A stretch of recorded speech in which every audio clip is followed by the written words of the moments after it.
subjects. So we're going to continue on down with Cecil. Oh no. So Jason, if you could make Cecil the host. Pass the host baton.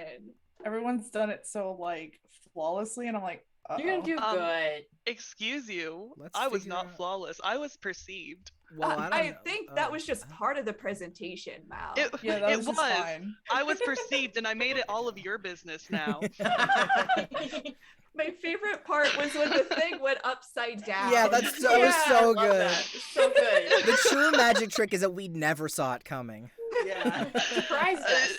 Yeah, no, I totally planned all that. I knew I had to be perceived, and therefore I had to make it everyone else's problem.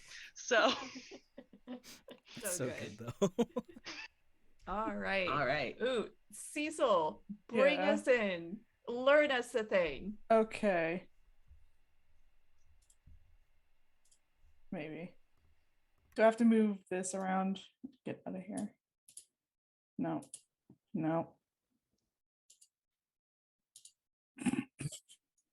Oh, wait. Does that look good before everyone leaves me? Because I can't see anything else. It's beautiful. Okay. All right. So, my presentation. We're going to be talking about gaming.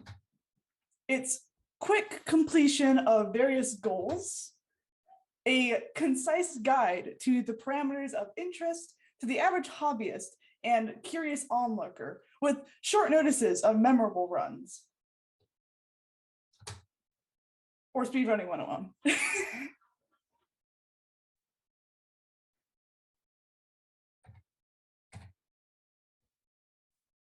So I'm going to be touching on some terms in speedrunning. I'm going to be touching on some history. I'm going to be giving some, just some examples of some speed runs that came to mind that kind of talk about some of the terms or include the terms.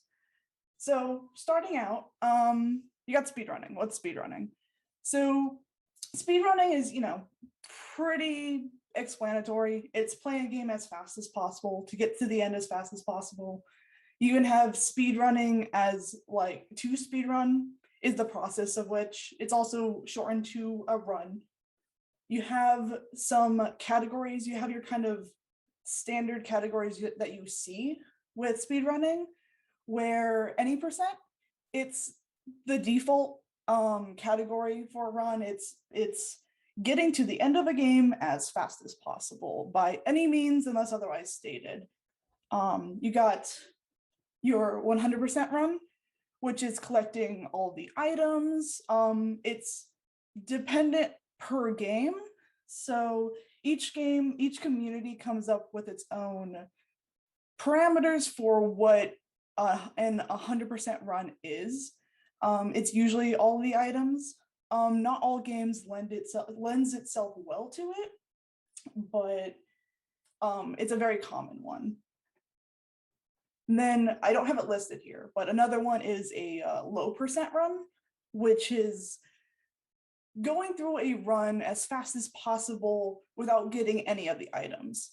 I would say it's part of the trifecta of like the typical categories you would see, but low percent is not as common because it takes a lot longer because you're actively avoiding items, and it usually is a lot harder, usually a lot of workarounds you have to work with. Even lesser so it lends it to various games. And the any percent, 100%, and a low percent it comes from the Metroid games where progression was scaled on the percent of game that you finished. Then you have tasks or tool-assisted speedrun, which is a input file made to play through a game like the most optimized way possible. So a lot of speedrunners use taskbots as a way to kind of plan out like what the most optimized run is and like how an ideal run would look. There's a lot of really cool ones. They're wild. Because it's a robot, a lot of it is like precision. It's really cool to watch. The reputation of tasks, people saw it as cheating. They thought it as like, we're not actually playing the game. But nowadays, task like runners and like typical speedrunners, the task works as research, and they kind of work hand in hand. If not, they do both. You got emulators, it's just a software that runs a game outside of its original console. So that's often you'll see, like, I think there's you have the virtual console, you have like the Switch can run like the older games. That's essentially an emulator. You got RNG, which is also known as a random number generator. It's a function in the game's code that is responsible for creating the random events. So for example, if you would have a puzzle come up in a game and the answer is different every time, that's a result of the random number generator in a game, or the RNG. You have a wrong warp, which is when a player manipulates the game's code in such a way to trigger and transition in game that places the player elsewhere. It's harder, it's easier to describe when showing it. So later I give a couple of runs that do wrong warps. A lot of the more well-known ones to me are the Legend of Zelda ones. They have a lot of wrong warping. But it's essentially you're in a room and you have a door, and you open the door, it puts you on the other side. Wrong warp, you do a particular, like a precise amount of inputs and various other things that would tell the game that once you open this door, it takes you elsewhere. It takes you to the final boss. It takes you to the end credits, something to that effect, when utilized in speedrunning. You also have Pokemon games that do that a lot. All right, more terminology. Everyone knows what frames are. Frames, utilized in speedrunning, you use a lot of frames for like frame perfect inputs, and it's stuff like that. It's, a frame on a screen, it's the time it takes for a game to update the screen and interpret input, which is usually a 60th or a 30th of a second, depending on the game and what you're running it on, etc. Going from there, iframes or invincibility frames. It's a period of invincibility someone has after being damaged. And off of that, you have damage boosting, which is intentionally getting hit by an enemy in order to either get extra speed, extra height, or utilizing iframes to pass through enemies and obstacles. It really depends on the game, what and how it functions and how it deals with damage. You have death warp or save warp. I've even heard it called a load warp. It's intentionally dying or saving and reloading to be brought back to a checkpoint. It's to avoid backtracking. Once you've gone into like a dungeon and you don't want to track all the way back out, you just die or save and reload, and it'll take you back to the checkpoint. You have out of bounds or OOB. It's parsed out. It's the going outside of a playing field of a game. You'll see a lot of that in, again, one of the examples I'll give later. There are games that a lot of the speedrunning takes place outside of the playing field of the game, out of bounds. You have Secrets Break, which is more or less what it sounds like. It's the doing events of a game out of order. So, for example, the idea of how it's a lot of the time used, where you have, say you have like different temples you have to go to. You have the first one and then the second and third. And that's the order that the game presents it to you. If you're speedrunning and you're able to skip the first dungeon and go to, or temple, go to the second temple instead. One of the things that can happen is a game sees that you're in the second temple, and it reasons, well, since you're already in the second temple, you should have these items that you should get in this first temple, because there's no way you would be in the second temple without these things. And if you're able to get to the second temple, then you can automatically get the items and be in the second temple. And then you have no major glitches. This is one of the kind of stipulations that you can get with categories, often any percent.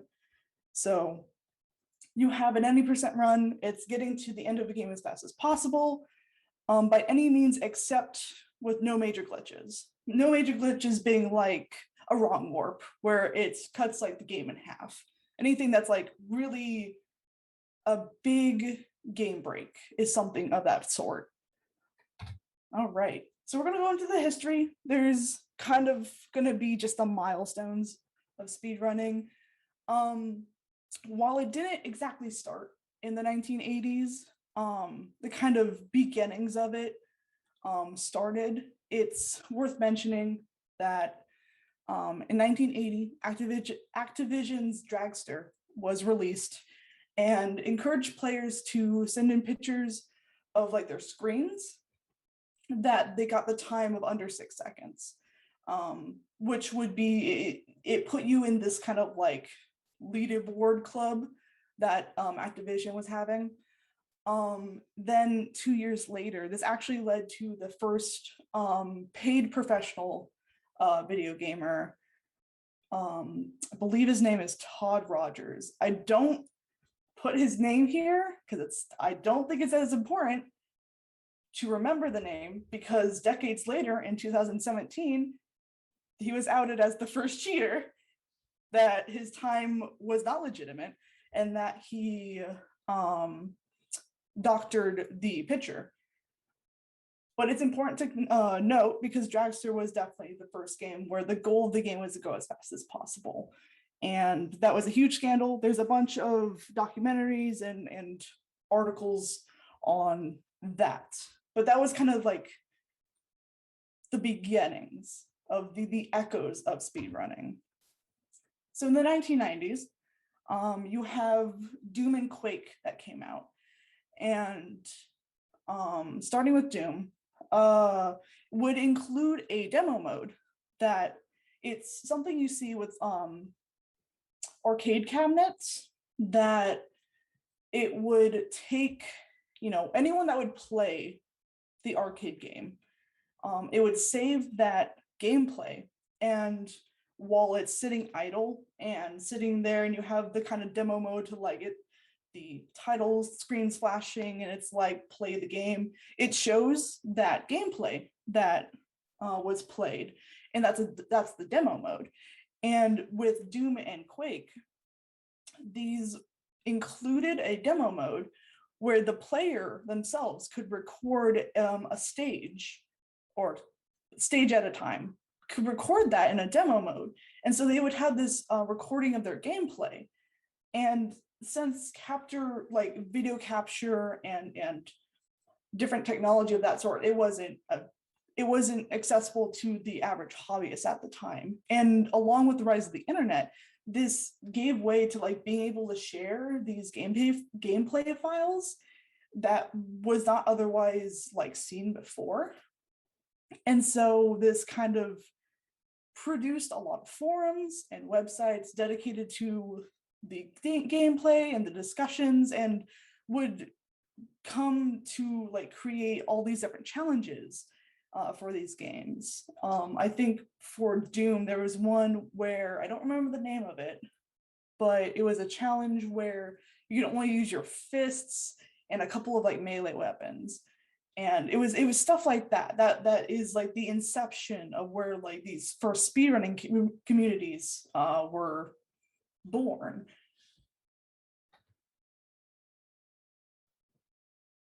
And so that progresses, and a lot of like the rise of the internet, and the internet becoming more widespread and accessible, and more technology kind of advancing, kind of grew these communities to other games.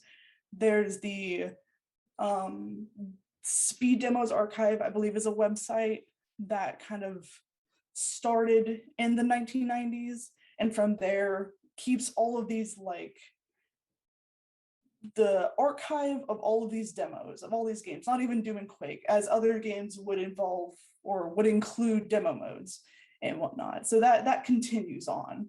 The 2000s, there was a group of gamers called the Speed Gamers that were inspired by the gaming charity stream Desert Bus for Hope, where they would play, I don't remember the name of the game, but it was essentially, I think it was called Desert Bus actually, where you're on a bus and you travel in real time from, I should know this, but from one place to another, you travel in real time. It's like a 12-hour deal.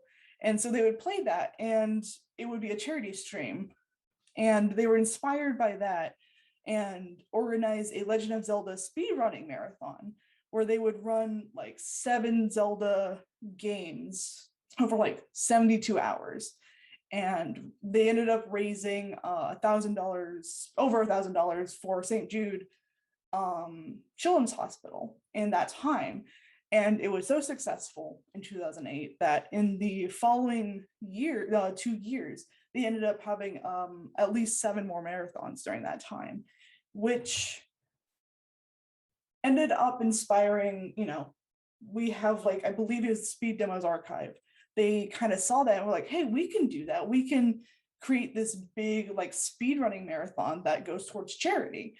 And so along with the progression of, like, technology, you have faster internet speeds, you have emulators, you have better computers, et cetera, capture cards, et cetera. Live streaming took off in this time. And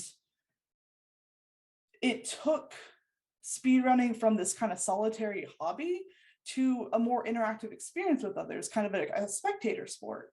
And so along with the kind of the Speed Gamers charity marathon, the Speed Demos Archive, I believe, they saw that. And what was supposed to be at MagFest 2010 ended up being in the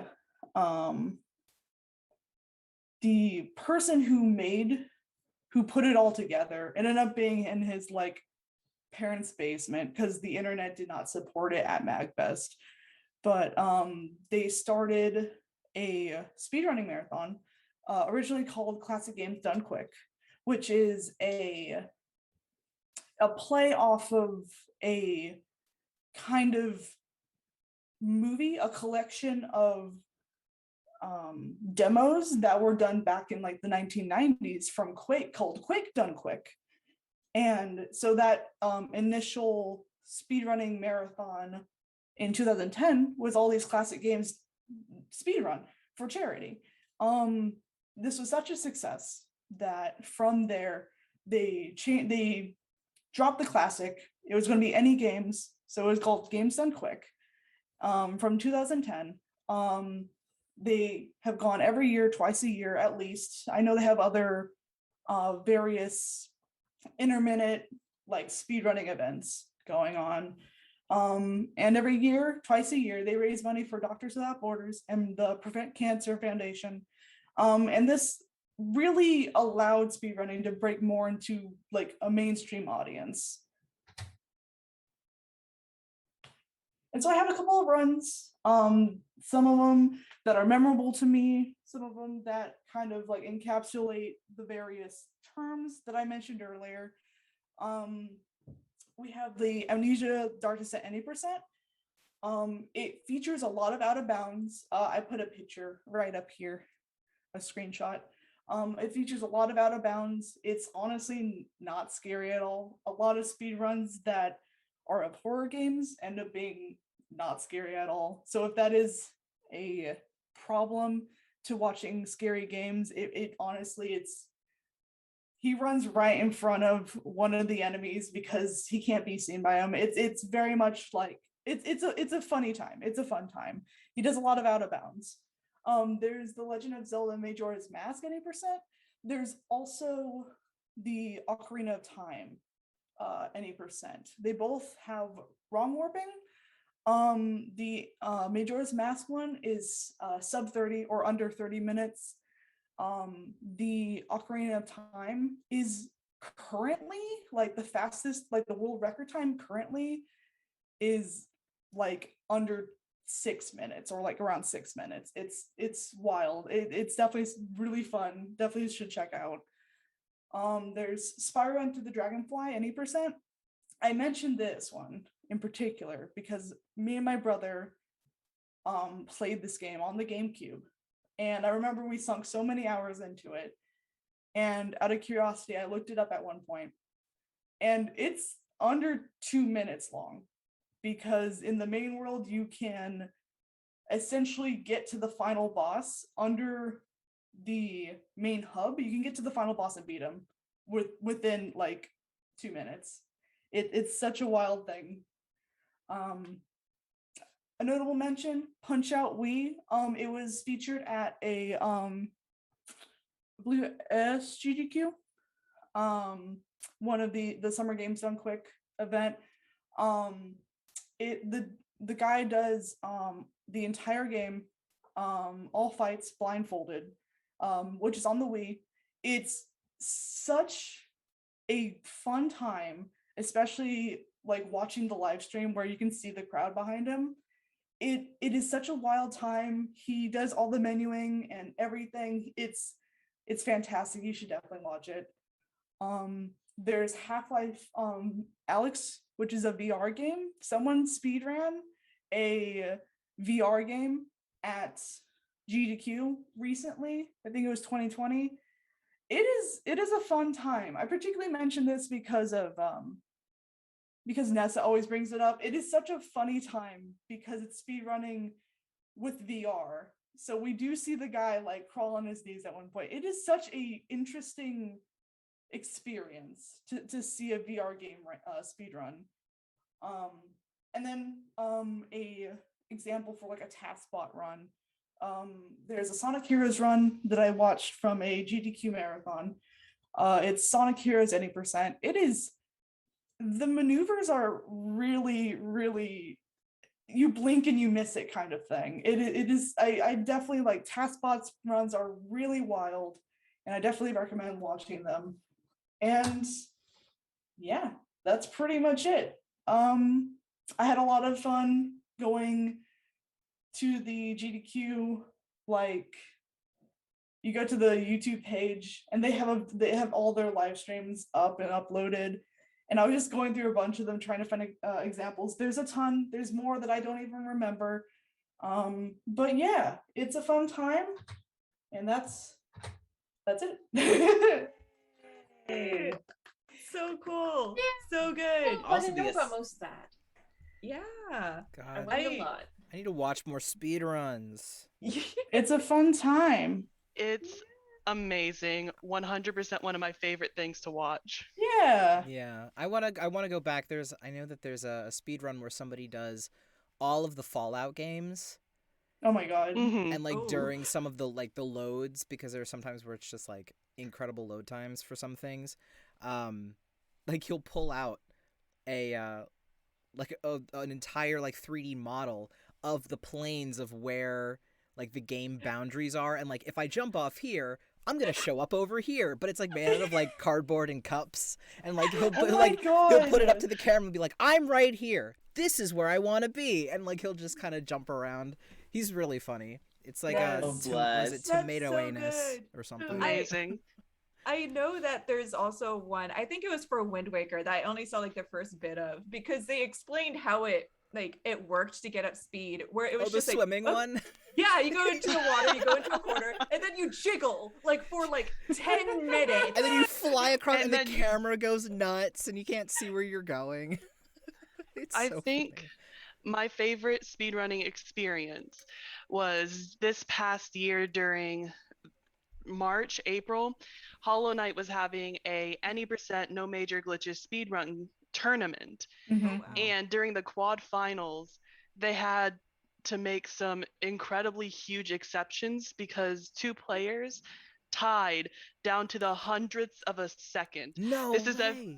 52-minute speed run, and it was 51:06:10, and the whole like 200 some odd people in the chat were losing their minds. It was amazing. It was 5 a.m. I was awake at 5 a.m. watching. Oh my Edge god. of your So seat. good. Yeah. Edge of your seat. Also, we do have a question in the chat. Yeah. Mhm. We have a question from Shusho. Oh, really quick, Cecil, if you could pop out of the screen share. Oh yeah, I can do that. Oh yeah. Appreciate. We have a question in the chat as you close out screen share. Stop it. Okay. And Shusho asked, what categories do Minecraft speedruns fall in? So I'm gonna be honest. Every game kind of builds their own categories.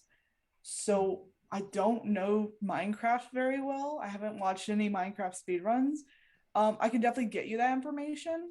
But I don't know offhand because every single game kind of the community makes the categories. And honestly, like I gave a bunch of terms, but that was like just the tip of the iceberg. Like every community has their own terms, their own glitches, their own categories. So I'll look into it. Definitely, I can send you that. But yeah. The only thing I know about Minecraft speedrunning comes from the whole adventure with Dream and how they, who's a speedrunner who had a whole lot of drama this past 12 months about cheating on one of their speedruns. But they have different categories based off of the different editions of Minecraft. So 1.1.4 is one category that you could do all the different percentages in. And then there's 1.1.5, which is categorized with the 0.4. But then when they did the update for 0.6, that's an entirely different category. So it comes down even for a lot of things from what I've done with speedrunning, even editions of the game, as in the last update, this beta speedrun adventure. Yeah. That's wild. My sister and I used to speedrun arcade games like Paperboy and just try to get all the glitches to happen. Just like go through all the papers, end up at the end really quick. Like all the dogs still chasing us and everything. Papers, I think, sometimes be like stuck to the back of his head. Oh, So bless. good. That's Um, so Love good. The glitches are speedrunning. like one of my favorite parts. Yeah. Yeah. But I will have to second the punch out one. Oh my god, yeah. Oh my god, that is one of the most amazing It's things I've ever watched. It's It's like so the tension. good. It's such a so good video. Like there is not a moment when you're not absorbed in what's going on. Edge of your seat. Honestly, yeah. Amazing. Yeah, honestly, Incredible. I want to say that there's a speed run for everyone, that like you'll find one run that like is like so enrapturing. Yes. So like yeah, definitely. Yeah. And like there's a very wide variety because I know there's a speed run for like GeoGuessr. Yeah. There's a speed run for like Stardew Valley. I know there's Someone's- there's a TaskBot speed run for Brain Age. Yes. Like yep, that's so yep, good I saw too. that. That one's really good. Yeah. too. I know there was a speed run that was done, and the thing is, I never watched it, so I don't know how it was done. But you know that old, like, it was like a phone app and website with the genie, and it guesses the characters. Yes. I know, like, someone did a speed run. I don't know how, because I don't know how you do it. You can speed run anything you Yeah. put your mind I to. do set the I need to. parameters. Honestly, I need to watch that one because I'm like, So good. how? How? Yeah. That's Huh. so good. Well, thank you so much, Cecil. Thank you, That was Cecil. very Yeah. informative. And also, like, now I'm sure a bunch of people have like to watch lists. Yeah, right. Yeah, Because it's all on definitely. YouTube. Yeah. I can make a playlist and like here's the ones you should watch. The Here's highlights. fun We'll- ones. We'll Yeah. put together. We'll put together a playlist on the Thesperience YouTube of Cecil's speedrun suggestions. Good. Yeah. Yeah. I'll do Yeah. it. Have to watch all of them. Hey. Akinator. All of them. Akinator. That's it. Thank No. you, Olivia. Thank you. Yeah, like real Akinator. quick. Alleyway Junior. Like I just saw chat and just like Super Monkey Ball. I love Oh, watching oh, Super yeah. Monkey Ball speedruns. Those are Wild. such a time. You are so correct. So good. I would have put that in if I remembered. Yeah. Yes. Oh, Cecil, if you can pass the host baton. Yes. Yeah, maybe. I'm next. I'm so excited. Oh God. I'm so ready. Everyone's Oh, been God. hyping.